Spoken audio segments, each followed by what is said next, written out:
का ठीक चल रहा है, मैनेजमेंट ठीक चल रहा है, सरकार और पार्टी के बीच में, कार्यकर्ताओं के बीच में ठीक चीज़ है।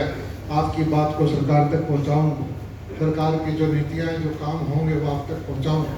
ये जो जिम्मेवारी मुझे मिली है, उसके बाद जो आपके बीच में पहली बार मैं आया हूँ और आप लोगों का उत्साह, आप लोगों का बात सुन के सुनिश्चित हो गया है कि बड़ौदा जीतेगा और बहुत भारी बहुमत से जीतेगा और पहली बार कमल के निशान पर यहाँ पर विधायक बनेगा। और विचार करने की बात, आप वोटर नहीं हो, आप मोटे तौर पर कार्यकर्ता हो। सोचने की बात है, बड़ौदा को जो लोग थोड़ी बहुत नहीं भी समझ में आ रही है, तो किसी भी चौक पे, किसी बैठक में, किसी हुक्के पे बात करोगे, सबको पता है भाई कि अगर भारतीय जनता पार्टी का कैंडिडेट जीतता है तो 4 साल 4 सरकार, बड़ी बनाई सरकार है, 57 एमएलए में उनका बहुमत है। ये जो स्वर्गवास हुए हुड्डा साहब, उससे पहले 31 थे। दोबारा आप कहो 31 होने से बड़ौदा को क्या फायदा होगा? ये इलेक्शन जो है पार्टियों के बीच में नहीं है। एक तो भाई जो भ्रामक प्रचार करके एक परिवार जो दरकिनार करता अपने खास और आपको विकास से वंचित रखा करते, जो बहुमत समाज है, ज्यादा समाज है, एक तरफ वो है।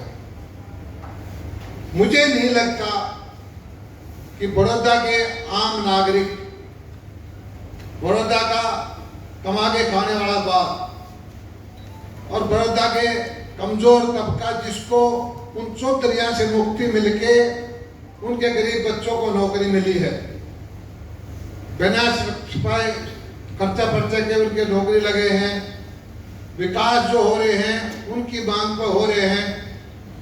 वरना आज आप समझते हो पिछले 60-70 साल में राजनीति में होता क्या गया? एक बड़ा नेता है, परिवार है, उसके रिश्तेदार हैं, उसके कुछ काम गले, एक 2 चौधरी आदमी हैं, वो वोट भी आपके ले जाएं, आगे का भी जिम्मेदारी लें, उम्मीद जगा के रखते हैं कि आपका नंबर पड़ेगा, आपका नंबर पड़ेगा, आपका नंबर पड़ेगा। लेकिन बड़ौदा ने कुछ पाया नहीं, कांग्रेस का विकास का टाइम रह लिया। बल्कि दुर्भाग्य ये है कि बड़ौदा के इस लायक भी नहीं समझा हो, चाहे वो 3 तलाक का हो, चाहे राम मंदिर का हो, चाहे धारा 370 का हो, चाहे पाकिस्तान को सबक सिखाने का हो, चीन के सामने आंख से आंख मिला के बात करने का हो। धारा 370 नेता को तोड़ने की बात इसलिए नहीं करते थे कि यूएन में चला जाएगा पाकिस्तान, ये बात हो जाएगी, दुनिया खिलाफ हो जाएगी। कोई छोटी बात नहीं की। तो एक ऐसी पार्टी जिसका नेतृत्व इतना मजबूत है और एक ऐसी पार्टी जिसका नेता राहुल गांधी है, उसके बारे में कुछ चर्चा करने की जरूरत नहीं है। तो ये लड़ाई जो है पार्टियों की भी नहीं है, ये लड़ाई गरीब का शोषण करके कमजोर वर्ग का, चाहे वह नौकरी हो, चाहे विकास की योजनाएं हो, चाहे और कोई चीज हो, अगर आप लोगों को समझाओगे तो मुझे पूरा भरोसा है कि कोई वजह नहीं है कि हम पूरे 25 स्पष्ट बहुमत से 20-30 हजार से ना जीते। कोई वजह नहीं है, कोई मुद्दा बना ही नहीं सकते और बनता भी नहीं।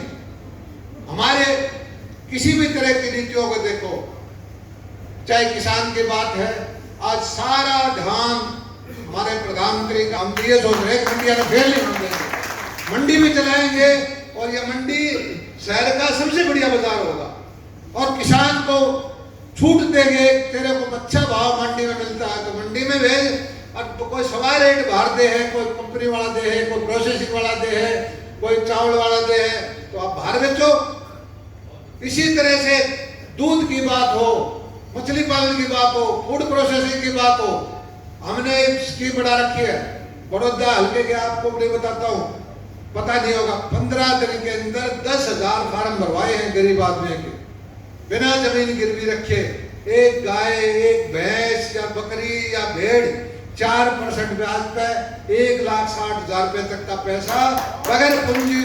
और ये कार्ड मैं आपको गांव में लिस्ट दे दूंगा, अगले 15 दिन में कम से कम 10,000 परिवारों के कार्ड उड़ा दूंगा। एक घर में 5 कोटों में 50,000 आदमियों को लाख लाख 1.5 लाख रुपए की सुविधा मिल जाएगी, जिससे वो साहूकार जो वोटा के ठेकेदार है उनके पीछे पकड़ा दे, वोट गिरे कमल के फूल पे मगर पकड़ा बड़े पैसे में।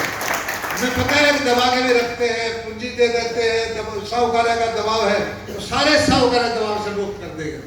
और ये लड़ाई एक बार इलेक्शन की नहीं है, लोकतंत्र के अंदर एक एक आम आदमी इस चीज को समझता है, इस चीज को अच्छी तरह समझता है कि भाई बड़ौदा का हित किस चीज में है। सरकार बगैर भेदभाव के, बगैर खर्ची के जो भर्तियों की नीति लेके आई है, तो वो ये सरकार है ये समझते हैं कि एक ठाड आदमी की, एक गरीब की नौकरी चीज के लिए वो वोट दिला देगा, गरीब को एक को वोट। और ये निश्चित है कि यहाँ पर भारतीय जनता पार्टी स्पष्ट बहुमत से बहुत तगड़े मार्जिन से जीतेगी। और ये जात पात की, इलाकावाद की, ठोडावाद की, भाई भतीजावाद की ये जो राजनीति करते थे, इनको मुंह तोड़ जवाब मिलेगा।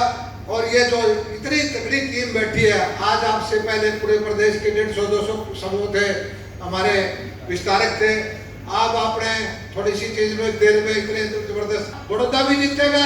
अगली बार केंद्र में सरकार फिर होगी, हरियाणा में भाजपा की सरकार फिर होगी, इतनी बात कहा करो।